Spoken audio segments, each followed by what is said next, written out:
O Senado aprovou hoje o auxílio de R$ 600 por 3 meses para trabalhadores informais e intermitentes.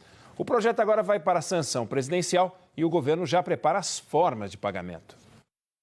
Basta uma volta pela maioria das favelas do Brasil para ter o panorama. Mercadinhos, bares, vendas, salões de beleza, a maioria informal. Muitos também tiram o sustento da família vendendo produtos nas ruas das cidades.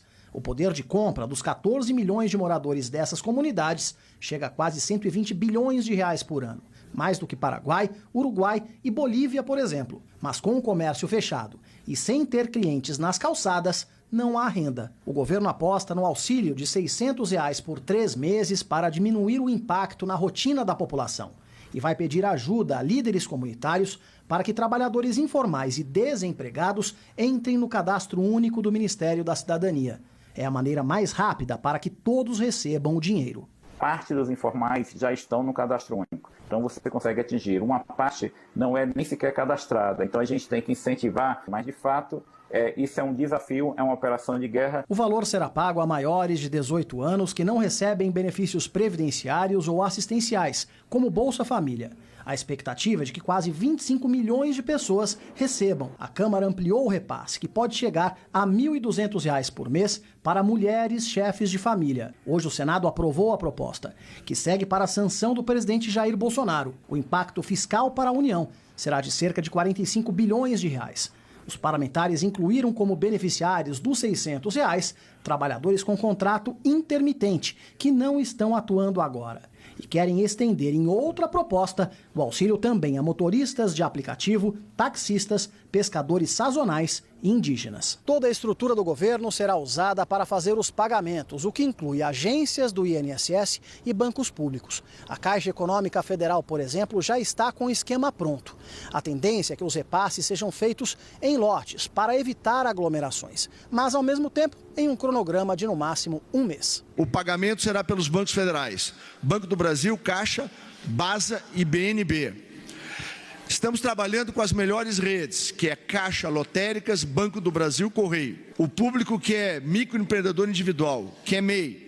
Nós estamos falando com o Ministério da Economia, que está aprontando a base de dados, vai transferir para o Ministério da Cidadania e para o Cadastro Único. A equipe econômica ainda finaliza uma medida provisória com regras para diminuição de salários e jornadas com contrapartida do Estado. A ideia é incluir trabalhadores domésticos com carteira assinada, para que possam sacar o seguro-desemprego se tiverem o contrato suspenso ou reduzido. O governo comemorou a decisão do ministro Alexandre de Moraes do Supremo Tribunal Federal. Ele autorizou a União a não cumprir exigências das leis de responsabilidade fiscal e orçamentária enquanto durar a crise do coronavírus, o que dá mais liberdade para novos investimentos. Mas tudo tem um preço. O déficit público pode chegar neste ano a 400 bilhões de reais, contra menos de 124 bi projetados antes da pandemia. Logo depois do Jornal da Band, eu continuo no canal Band Jornalismo no YouTube, com o painel digital do Jornal da Band, que vai debater com os economistas Alexandre Schwartzman e José Roberto Mendonça de Barros os desafios econômicos em meio à crise do coronavírus. Na semana passada, o governo anunciou um estímulo bilionário ao crédito bancário, pois empresários do setor produtivo estão denunciando que nos últimos dias o que eles encontraram foram juros mais altos e prazos menores para obter capital de giro. E essa combinação de juros altos e prazo curto dificulta manter o negócio vivo. Veja na reportagem da Olívia Freitas. Muito antes da epidemia chegar ao Brasil, o setor de turismo já sentiu os efeitos do coronavírus. Pacotes cancelados, viagens adiadas. Cerca de 40% do setor é formado por empresas de pequeno porte, com até 50 funcionários. Sem clientes, muitas têm recorrido aos bancos para manter o negócio, mas sem sucesso. Eles emprestam, podem até emprestar, mas eles pedem garantias que nós não podemos dar, não tem como dar essas garantias, porque a gente não está vendendo nada, então não tem recebíveis. Então as garantias, não tem como você dar garantia nenhuma. Então isso, os juros acabam sendo muito mais altos. Praticamente dobraram. Esta rede de restaurantes planejava a construção de 2 novas unidades com financiamento bancário. Na véspera da assinatura do contrato, na última semana, o banco suspendeu a negociação e aumentou os juros de 0,85% ao mês para 1,5% ao mês. Até agora também não me liberaram os contratos disso que eles estão prometendo. E no mais, quando aconteceu, eu pedi para eles cancelarem algumas parcelas que eu tinha de outros financiamentos que iam vencer. A primeira parcela seria agora, nessa quarta-feira.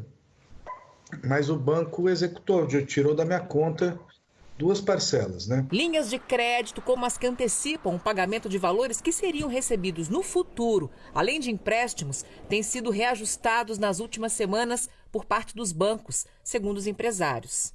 Os bancos estão fazendo o que eles fazem sempre. Recuam, travam e vê o que dá. Por outro lado, o governo tem anunciado medidas relativas ao crédito. A direção é correta, mas não está chegando na conta. Juros mais altos, prazos menores, mais exigências para liberar o dinheiro a quem pede. O cenário é o mesmo toda vez que uma crise aparece no horizonte da economia. E as micro, pequenas e médias empresas são as que mais sofrem, pois têm menos dinheiro em caixa e também menos garantias a oferecer.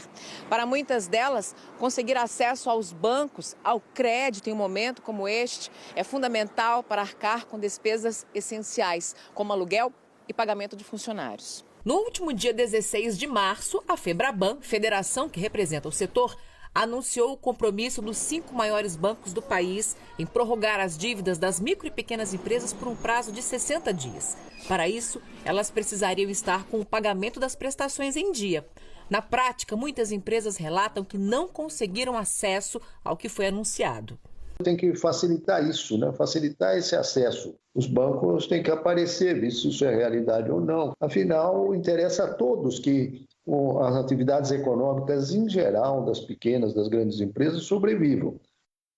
Questionada, a Febraban disse que taxas e prazos variam de acordo com a avaliação de risco de cada instituição. O Banco Central informou que monitora o movimento dos bancos e poderá adotar novas medidas para atender à necessidade de crédito. Olha, quando um bando é pego pela polícia aproveitando o coronavírus para vender álcool gel por um preço exorbitante, bem mais alto do que vendia antes, o mínimo que a gente diz é que a gente está diante de um grupo de vigaristas e de picaretas. Aí, que adjetivo a gente deveria usar para qualificar a atitude desses bancos denunciada pelos empresários aqui no Jornal da Band? Qual é a diferença entre manipular juros e prazos de pagamento de empréstimos e desconto de duplicata e manipular o preço do álcool gel? Na prática, é a mesma coisa. Em meio ao isolamento, é necessário também passar um pente fino nas contas. Gastos com água e energia, por exemplo, tendem a aumentar nesse período.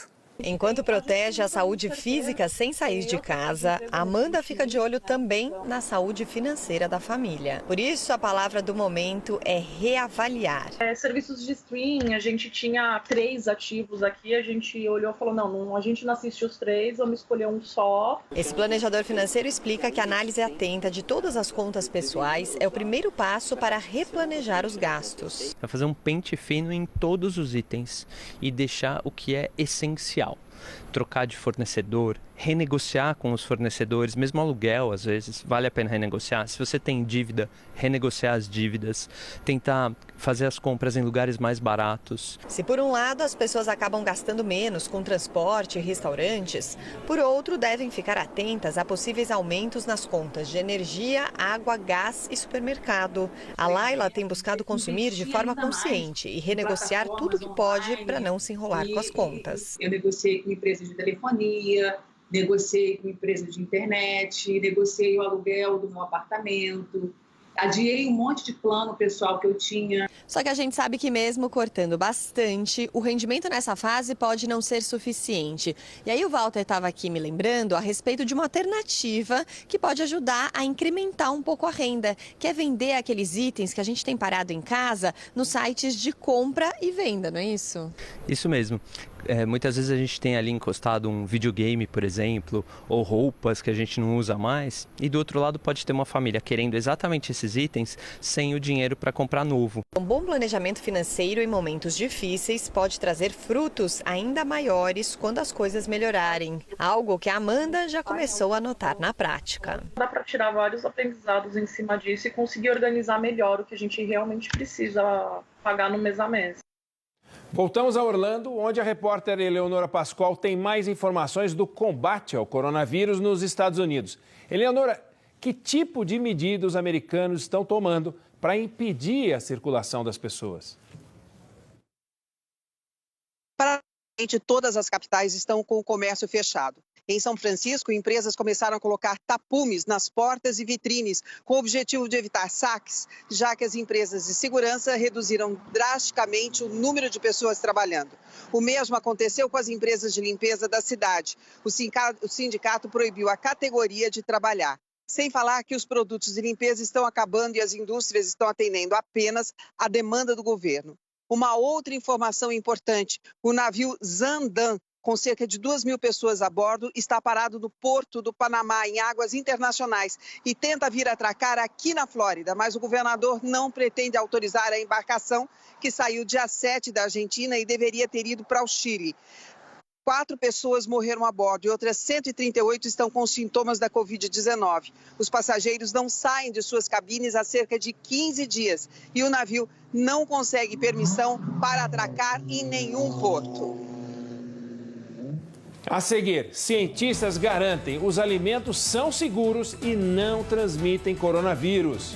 E ainda, mais um setor em crise por causa das regras da quarentena. A venda de flores despenca 70%. Daqui a pouco, no Jornal da Band.